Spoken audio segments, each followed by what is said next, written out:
गौतम बुद्ध जी की शिक्षा। पाप शरीर से ही नहीं मन से भी होता है।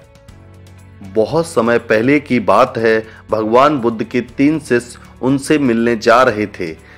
सफ़र बहुत लंबा था। उन्हें चलते चलते सुबह से शाम होने को आई थी। गर्मी बहुत थी। उन तीनों को बहुत तेज प्यास लगी थी। दूर दूर तक कहीं पानी नहीं था। वो चलते रहे। अचानक उनमें से एक शिष्य को दूर एक नदी दिखाई दी। वो तीनों अपनी प्यास बुझाने के लिए नदी की ओर बढ़े। उन्होंने देखा कि नदी में एक स्त्री डूब रही है। बौद्ध धर्म में बौद्ध भिक्षुओं द्वारा किसी भी स्त्री को स्पर्श करना वर्जित माना जाता था। ऐसे में अब क्या हो सकता था। उनमें से 2 शिष्यों ने कहा, हमें अपने धर्म का पालन करना चाहिए।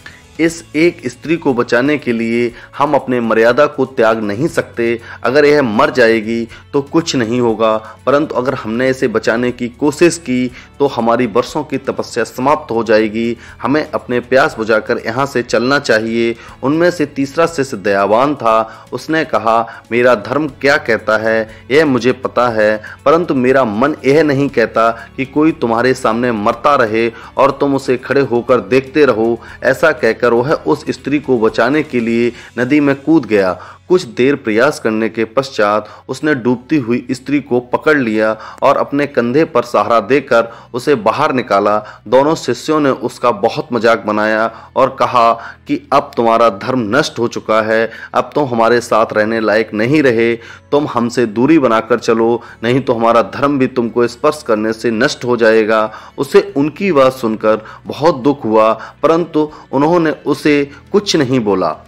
कुछ दूर चलने के पश्चात तीनों भगवान बुद्ध के समीप पहुंच गए और दोनों शिष्यों ने मार्ग में घटित सारी बात बताई। उन्होंने कहा, हमने इसे रोकने का बहुत प्रयत्न किए, परंतु यह नहीं माना। इसने उस स्त्री को स्पर्श करके घोर पाप किया है। इसको उचित दंड मिलना चाहिए। भगवान बुद्ध ने उन दोनों की बात बड़े ही ध्यान से सुनी और उनको अपने पास बुलाकर पूछा, इस भिक्षु द्वारा उस स्त्री को अपने कंधे का सहारा देकर बाहर आने में कितना समय लगा।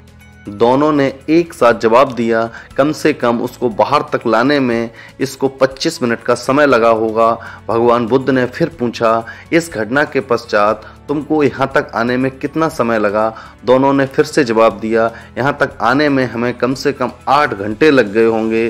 भगवान बुद्ध ने मुस्कुराते हुए उन दोनों से कहा, इसने उस स्त्री का जीवन बचाने के लिए केवल 25 मिनट अपने कंधे पर सहारा दिया, जो एक नेक काम है और एक दयावान इंसान ही कर सकता है। तुम दोनों तो पिछले 8 घंटों से उस स्त्री को अपने मन में बसाए बैठे हो, वह भी इसलिए यहाँ आकर मुझसे इसकी शिकायत कर सको, जो कि एक बुरा काम है और एक निर्दयी इंसान ही कर सकता है।